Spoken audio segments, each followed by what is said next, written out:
யாதவ் பிரகாசர் வேதாந்த பாடம் நடத்தி கொண்டிருந்த பொழுது சாந்தோக்கிய உபனிஷத் வாக்கியமான யதா கப்பியாசம் புண்டரீகம் ஏவ மக்ஷினி என்ற ஸ்லோகத்திற்கு அர்த்தம் சொன்ன யாதவ் பிரகாசர் பகவானின் கண்கள் குரங்கின் ஆசன பகுதியான பின்புறத்தின் சிவந்த நிறத்தை ஒத்ததாக இருக்கிறது என்று அபவாதமாக சொல்லியிருக்கிறார்.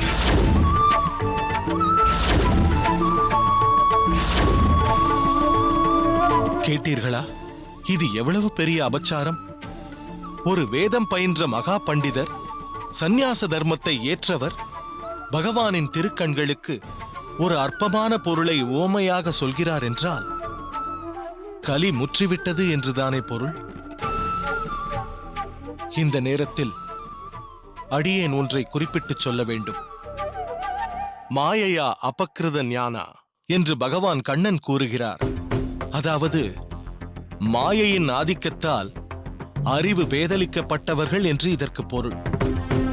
தான் மிக உயர்ந்த ஞானி என்று நினைத்துக் கொண்டு சாஸ்திர ஆராய்ச்சியால் பகவானை அறிய முற்படுபவன் கடைசியில் குழப்பமுற்று பகவானை ஒரு சராசரி மனிதர் என்றும் தன் ஞானத்தால் ஒரு சில சித்திகளை பெற்றவர் என்றும் நினைத்துக் கொண்டு இறுதியாக ஞானமே உயர்ந்தது என்று ஒரு முடிவுக்கு வருகிறான். பகவானின் உன்னதமான திருவுருவிற்கு இது போன்ற தாழ்வான அர்த்தத்தை கற்பிக்கிறான். அப்படி மாயையின் சக்தியால் தன் அறிவை இழந்தவர்தான் யாதவ பிரகாசர். அதனால்தான் பகவானின் திருக்கண்களை ஒரு குரங்கின் பின்புறத்திற்கு ஒப்பிட்டு அவரால் பேச முடிகிறது. சரி, அதிருக்கட்டும். இதை கேட்ட ராமானுஜன் என்ன பதில் உரைத்தான்? சுவாமி, இப்படிப்பட்ட அபவாத அர்த்தத்தை கேட்ட ராமானுஜனின் தேகம் துடித்திருக்கிறது. கண்கள் கோபத்தால் சிவப்பாகி அதிலிருந்து வெளிப்பட்ட கண்ணீர் துளிகள் வெந்நீர் துளிகளாகி யாதவ் பிரகாசரின் தொடையை பதம் பார்த்திருக்கிறது. துடித்தெழுந்த யாதவ் பிரகாசருக்கு ஒரு மகோன்னதமான விளக்கத்தை அந்த உபனிஷத் வாக்கியத்திற்கு பதிலடியாக கொடுத்திருக்கிறான் ராமானுஜன். அடியேனின் ஆவல் அதிகரிக்கிறது திருமலை நம்பி. அப்படி என்ன அர்த்தத்தை சொன்னான் ராமானுஜன்? கப்பியாசம் புண்டரீகம் ஏவமக்ஷினி என்பதற்கு குளிர்ந்த ஜலத்தை பருகும் சூரியனின் கிரணங்களால் மலரப்பட்ட தாமரை இதழ்களில் சிவந்த நிறத்தை ஒத்த கண்களை உடையவன் அந்த பரமபுருஷ பகவான் என்று விசேஷ அர்த்தம் கொடுத்திருக்கிறான் ராமானுஜன்.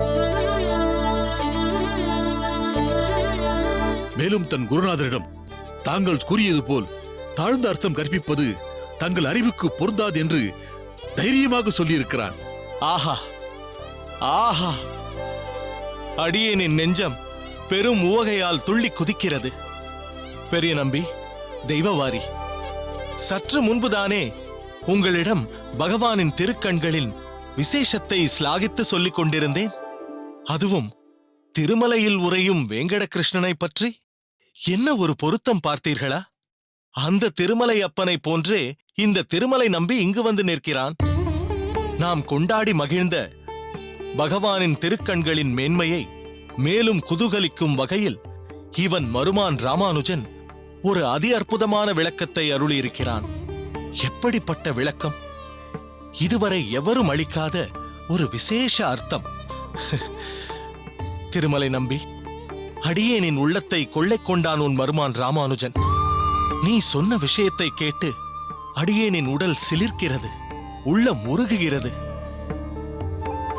உன் மருமான் ராமானுஜன் அந்த ஞானக்கடலான ஹயக்ரீவனோ, அல்லது 1000 நா படைத்த ஆதிசேஷனோ, அல்லது சொல்லின் செல்வனான அஞ்சனை புதல்வனோ என்று தோன்றுகிறது. உன் மருமானை அடியேன் சீக்கிரமே காண வேண்டும், வெகு சீக்கிரமே காண வேண்டும். அதற்கென்ன சுவாமி, ஆக்ஞையிடுங்கள். விரைவிலேயே ராமானுஜனை இங்கு அழைத்து வருகிறேன். வேண்டாம், அவன் படிப்பிற்கு இடைஞ்சல் வேண்டாம். அன்று ஆச்சாரியர் மணக்கால் நம்பி சுவாமிகளின் அறிவுறுத்தலின்படி பொக்கிஷ நிதி நாடி இங்கு வந்து அந்த அரங்கனை கண்டேன். அதுபோல் ராமானுஜன் என்ற நம் சம்பிரதாய பொக்கிஷத்தை தேடி அடியேன் அங்கு சென்று காண்பேன்.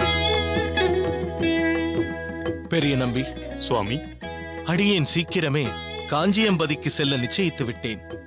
ராமானுஜன் என்ற குலமணியை அடியேன் வெகு விரைவில் காண வேண்டும். தங்கள் சித்தம் எங்கள் பாக்கியம் சுவாமி. தெய்வவாரி சுவாமி, அடியேன் செவி படைத்த பயனாக இன்று மதுரமான வார்த்தைகளை கேட்டிருக்கிறேன். மலராண்டானிடம் சீக்கிரமே திருக்கண் அமுது தயார் செய்யச் சொல். மணக்கால் நம்பி ஆச்சாரியரால் அடியேனுக்கு அளிக்கப்பட்ட வருங்கால ஆச்சாரிய விக்கிரகத்திற்கு அந்த திருக்கண் அமுதை கண்டருள பண்ணச் சொல். உத்தரவு சுவாமி. திருமலை நம்பி, சுவாமி, நீயும் இன்று இங்கிருந்து நிவேதனம் செய்யப்பட்ட பிரசாதத்தை ஸ்வீகரித்து அகம் குளிர வேண்டும். அப்படியே சுவாமி.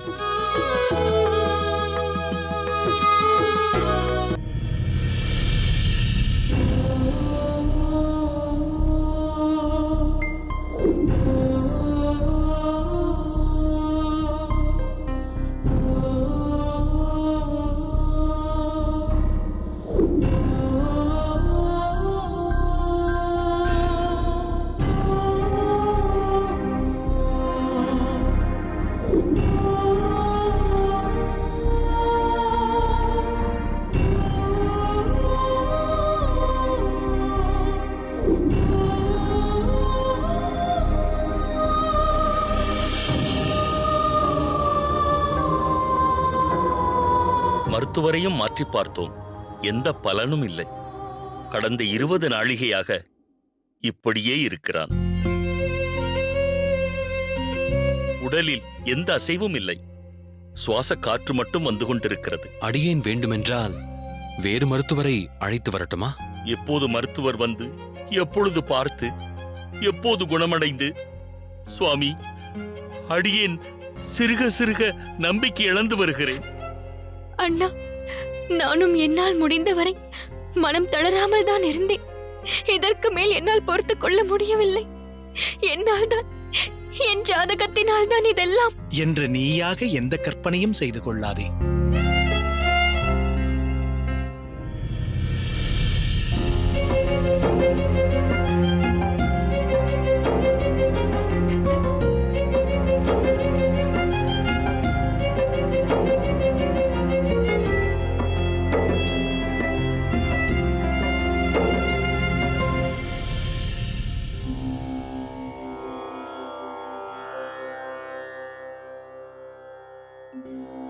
நாளும் எழ நீல நீரும் எழ விண்ணும் கோளும் எழ எரிகாலும் எழ மலை தாழும் எழ சுடர்த்தானும் எழ அப்பன் ஊழியழ உலகமுண்ட ஊனே.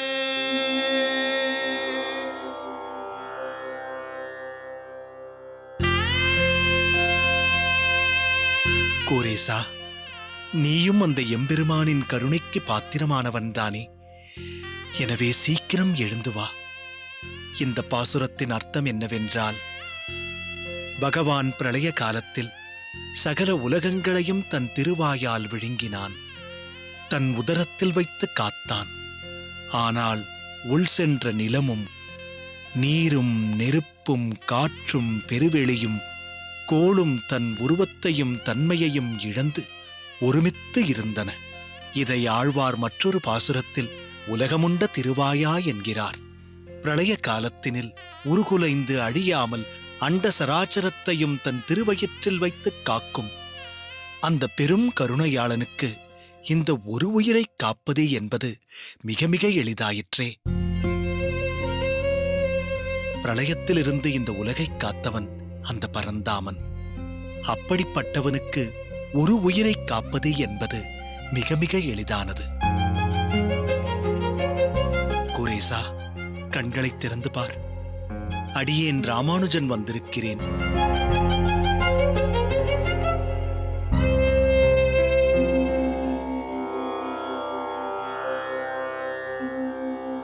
நெய்குடத்தை பற்றியேறும் எறும்புகள் போல் நிறந்து எங்கும் கை கொண்டு நிற்கின்ற நோய்காள் காலம் பெற உய்ய போமின் மெய் கொண்டு வந்து புகுந்து வேத பிரானார் கிடந்தார் பை கொண்ட பாம்பனையோடும் பண்டன்று பட்டினம் காப்பே.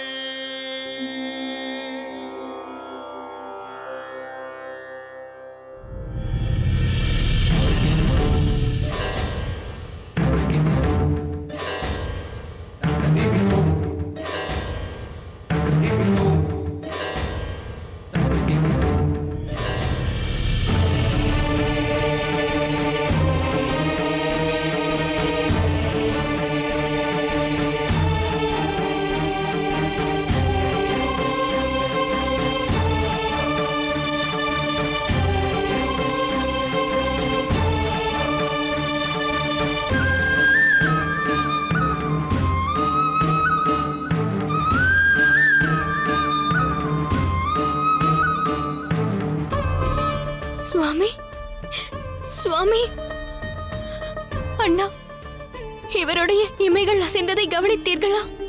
உதடு கூட லேசாக துடித்ததே. அது துடிக்கவில்லை, பாசுரத்தின் கடைசி வார்த்தையை சொல்ல முயன்றான். குரேசா, குரேசா, கண்களை திறந்து பாரப்பா. குரேசா, குரேசா, குரேசா. சுவாமி, அவனை இப்போது அதிகம் சிரமப்படுத்த வேண்டாம். உடலை குலுக்குவதால் அதிர்ச்சி ஏற்பட வாய்ப்புள்ளது. இப்போது அடியேன் பாடியது கூரேசன் மிகவும் விரும்பும் பாசுரம். இந்த பாசுரத்தின் அர்த்தங்களை கூரேசன் வெகுவாக அனுபவித்திருக்கிறான். அதனால்தான் அதை உணர்வுபூர்வமாக அவன் உள்ளம் உணர்கிறது. இந்த நிகழ்வை வைத்து பார்க்கும்போது கூரேசனின் சூட்சும சரீரம் வலுவாக இருக்கிறது என்பதுதான் தெளிவாகிறது. பாதிப்பெல்லாம் கூரேசனின் ஸ்தூல சரீரத்திற்கு மட்டும்தான் ஏற்பட்டிருக்கிறது. அண்ணா, எனக்கு தெரிந்ததெல்லாம் பக்தி, பாசுரம், பெருமாள், அவ்வளவே. நீங்கள் கூறும் இந்த ஸ்தூல சரீரம், சூட்சும சரீரம் என்று விஞ்ஞான ரீதியாக ஏதேதோ சொல்கிறீர்களே. இது விஞ்ஞானம் மட்டுமல்ல, மெய்ஞானமும் கூட.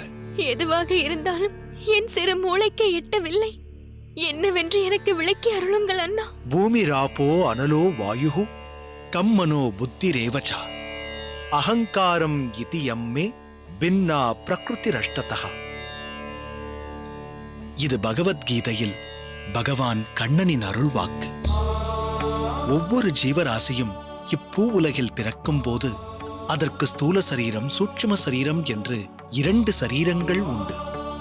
வெளித்தோற்றத்தில் தெரிவது இந்த ஸ்தூல சரீரம்.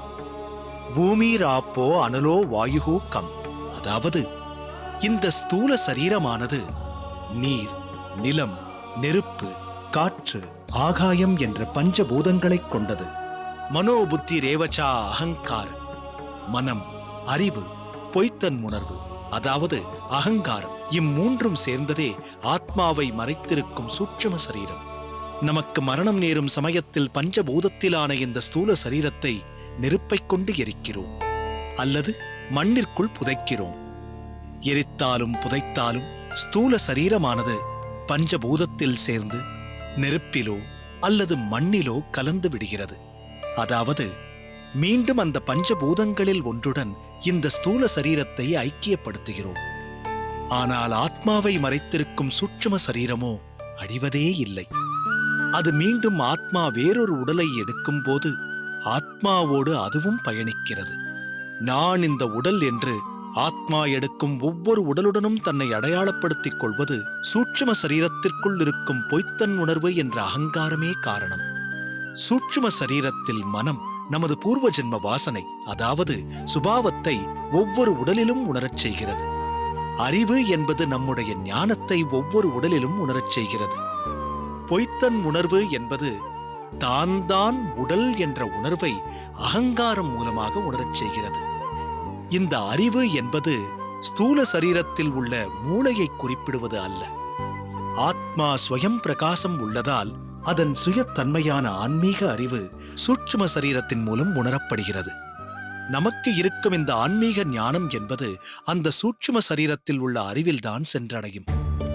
பௌதீக ஞானம் என்பது இந்த ஸ்தூல சரீரத்தில் மூளை என்று சொல்லும் இடத்திற்கு சென்று அடைகிறது. ஆத்மாவிற்கு இது இரண்டுமே மிக முக்கியமானது, அதாவது ஸ்தூல சரீரம் மற்றும் சூட்சும சரீரம். இந்த ஆத்மா சூட்சும சரீரம் மூலமாக ஸ்தூல சரீரத்தை இயக்குகிறது. இப்பொழுது கூரேசனின் ஸ்தூல சரீரத்திற்கும் சூட்சும சரீரத்திற்கும் இடையே ஏதோ ஒரு நிலை துண்டிக்கப்பட்டிருக்கிறது. அதனால்தான் அவன் உணர்வதை அவன் ஸ்தூல சரீரத்தின் மூலம் வெளிப்படுத்த இயலவில்லை. மருத்துவர்கள் என்ன வேண்டுமானாலும் விளக்கமும் வியாக்கியானமும் கொடுக்கலாம், ஆனால் சாஸ்திரத்தில் கூறியிருப்பது இதுதான். சூக்ஷ்ம சரீரத்தின் மூலமாகத்தான் ஸ்தூல சரீரத்திற்கு இணைப்பு ஏற்படுகிறது. கூரேசனை பொறுத்தவரை அவனுடைய சூட்சும சரீரம் மிகவும் வலுவாக இருக்கிறது. அதனால்தான் அடியேன் பாசுரம் பாடியதும் அவனுடைய சூட்சும சரீரத்தில் இருக்கும் அந்த அறிவு அதை கிரகித்துக் கொண்டு அதை உணர்ந்து உடனே பிரதிபலிக்க முடிந்தது. ஆனால் அந்த பிரதிபலிப்பை ஏற்றி இயக்க அந்த ஸ்தூல சரீரம் ஒத்துழைக்க மறுக்கிறது. இந்த ஒரு அசைவே போதும், கூரேசன் கட்டாயமாக மீண்டு வருவான். காலம், நேரம், பிரார்த்தனை இவைகள் அவனை குணப்படுத்தும். அடியேனுக்கு அந்த நம்பிக்கை ஆழமாக இருக்கிறது. ஆண்டாள், கூரேசனுக்கு எதெல்லாம் சந்தோஷத்தை கொடுக்குமோ அதை தவறாமல் செய். அதே போல பாசுரத்தை இடைவிடாமல் சொல்லிக்கொண்டே இரு. குறிப்பாக 4ஆம் திருமொழியில் வரும் அந்த 10 பாசுரங்களையும் ஓயாமல் நீ பாடிக்கொண்டே இரு, பிரார்த்தித்துக் கொண்டே இரு. வெற்றியை குறிக்கும் பாசுரங்கள் அவை. கூரேசன் சர்வ நிச்சயமாக எழுந்து வருவான்.